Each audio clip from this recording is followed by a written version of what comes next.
고수의 국어 강사 안종민입니다. 자, 오늘은 현대시 마지막 강의입니다. 현대시 10일 나 작품 나무 속에 물건이 있다. 고재종님의 시입니다. 자, 제목은 나무 속에 물건이 있다 라는 제목이고요. 고재종님은 원래 전라남도 담양 출신이십니다. 전남 담양, 우리 대나무가 많은 죽세공 마을로 유명하죠. 1957년생이고 지금 생존해 계십니다. 이 작가가 한번 평가원에 출제된 적이 있는데요. 20학년도 9월 모의평가에 초록바람의 전원이라는 아주 좋은 시가 출제가 된 적이 있습니다. 수능에서 출제된 적은 없고요.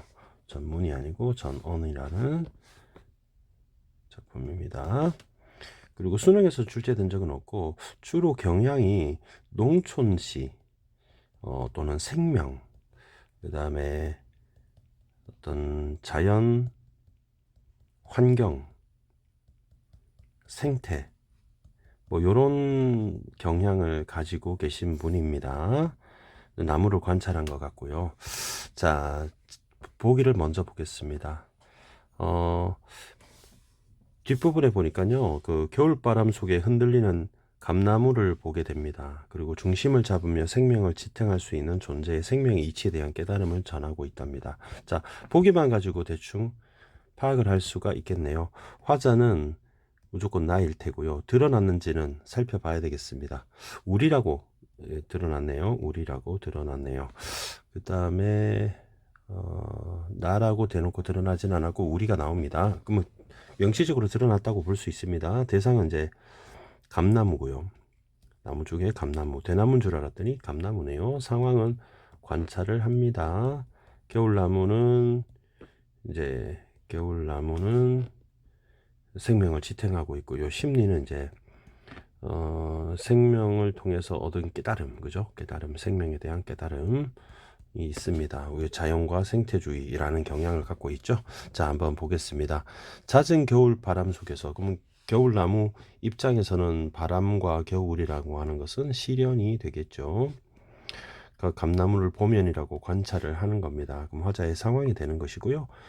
가지들이 가는 것이나 굵은 것이나 실가지나 우듬지는 여러분 제일 높은 나무의 꼭대기 줄기를 말합니다. 회방 놓는 법 없이 서로 배려합니다. 숨결 닿는 거리만큼 찰랑한 호공을 끌어안고 바르르 떨거나 사운거리거나 건들대거나 휙휙거리거나, 사운된다는 것은 흔들거리는 걸 말합니다. 제 깜냥 세상을 흔들거린다. 자, 우리 감나무를 하나 그려볼게요. 감나무를 그려볼, 겉으로 드러난 모습입니다. 감나무 드러난 모습입니다. 겨울나무니까 선생님이 가지를 이렇게 좀 많이 뻗어서 그리겠습니다. 프랙탈이라고 합니까? 이런 식으로 그려보겠습니다. 자, 나무를 화자는 관찰을 하게 되는 거죠. 화자가 나무를 관찰을 하고 있습니다. 그리고 이제 깨달음을 얘기하는 거죠. 생명에 대해서. 겨울이기 때문에 바람이 많이 붑니다. 흔들거립니다. 이렇게 흔들 합니다. 그다음에 웬만해서 흔들림이 없는 한 집의 주축 기둥 같은 둥치에서 뻗어나간 게 새삼스러운 일. 그러면 이게 이제 둥치가 되는 것이고요. 맨 위에 꼭대기에 있는 것은 우듬지라는 나무가지죠. 흔들립니다. 자, 그리고 둥치는 흔들리지 않고요.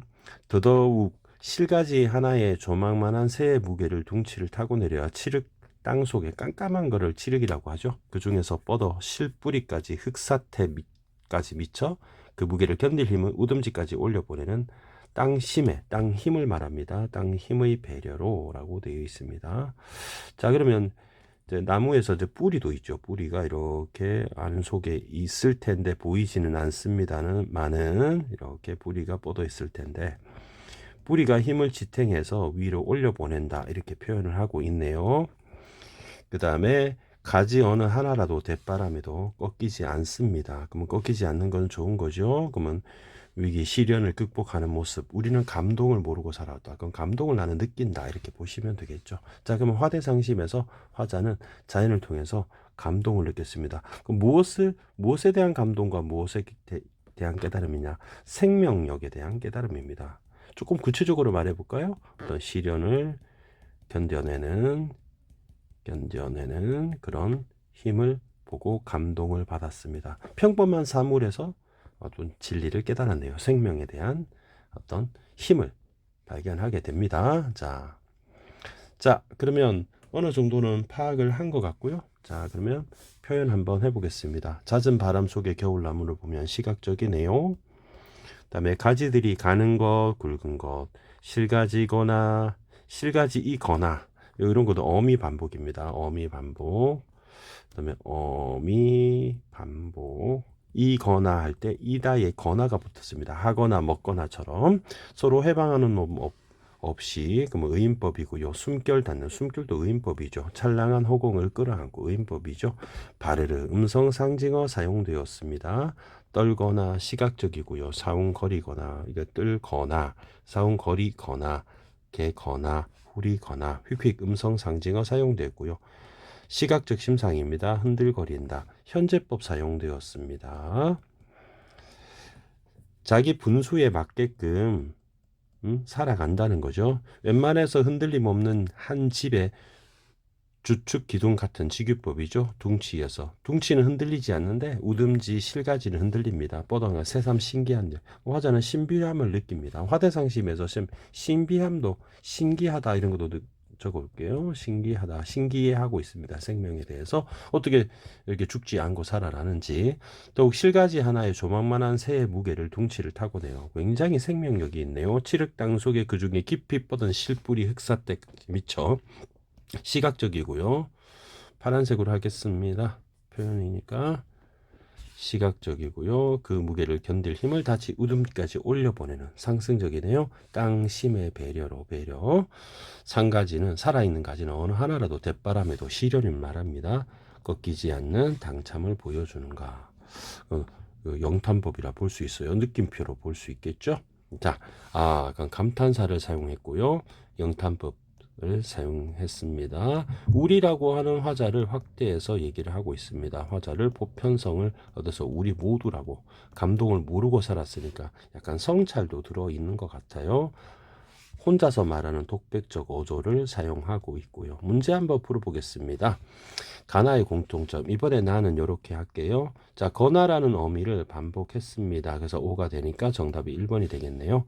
인격화된 사물이 있습니다만 청자는 아닌 것 같습니다. 음성 상징어인데 역동적인지인가 한번 볼까요? 우리 역동적인 거 바르르 떠는 거 역동적이네요. 그죠?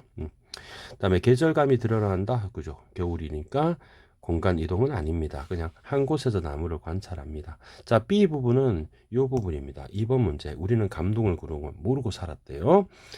자, 1번은 지향하는 삶의 모습이 자연물을 통해 형상화됐죠. 그래서 X가 되겠고요. 다음 B에서 희상현실 괴리 말도 안 됩니다. 3번에서 운명을 받아들인다. 또 헛소리가 되겠고요. 4번은 체험을 바탕으로 관찰을 했죠. 깨달음을 얻었습니다. 인간 보편, 우리라는 말을 썼으니까 성찰을 했으니까 맞다. 정답 4번으로 보겠습니다. 5번에는 화자와 소통이 단절된, 타인과 소통이 단절된 화자의 안타까운 말도 안 되는 소리. 5번도 소거를 할게요. 정답 4번입니다. 3번 문제는 기역하고 니은을 보겠습니다. 리을하고 미음, 찰랑한 허공이고요. 끌어안는다 그러죠. 칠흑 땅 속에 뿌리가 있네요. 감나무 욕심을 내지 않고 우리 끌어안고니까 공존한다. 맞겠네요. 그다음에 존재를 견디게 하는 힘이다. 맞겠네요. 흙 속의 뿌리를 말하는 거죠. 마지막 4번 문제 볼게요. 4번에 2번 보겠습니다. 조망만한 새의 무게를 실가지가 견뎌내죠. 그리고 꺾이지 않습니다. 이것도 맞는 말이 되겠네요. 흔들림 없는 주축 기둥 같은 둥치가 외부 변화에 동요됨 없이 바로 지탱하는 이유다. 맞겠네요. 4번 볼까요? 잦은 바람은 감나무가 흔들리는 원인이 되는 점에서 감나무의 모습을 주목했다. 맞는 말이 되겠네요. 5번 볼까요? 제 깜냥 한 세상 흔들리는 모습은 저마다 가치 있는 존재로 분수에 맞게끔 살아가는 모습이라 볼 수 있겠습니다. 이 작품은 여러분 고재종님이 아무래도 작년에 여러분 전급별의 가지가 담을 넘을 때랑 나무 관찰을 통한 게 조금 겹쳐요. 그죠? 수능에 출제됐는데 겹쳐서 올해는 출제될 가능성은 그렇게 높아 보이지는 않고요. 시도 그렇게 어렵지 않은 것 같습니다. 뭐 박성룡의 과목이라든지 이런 작품들하고도 좀 겹치는 부분이 있고요.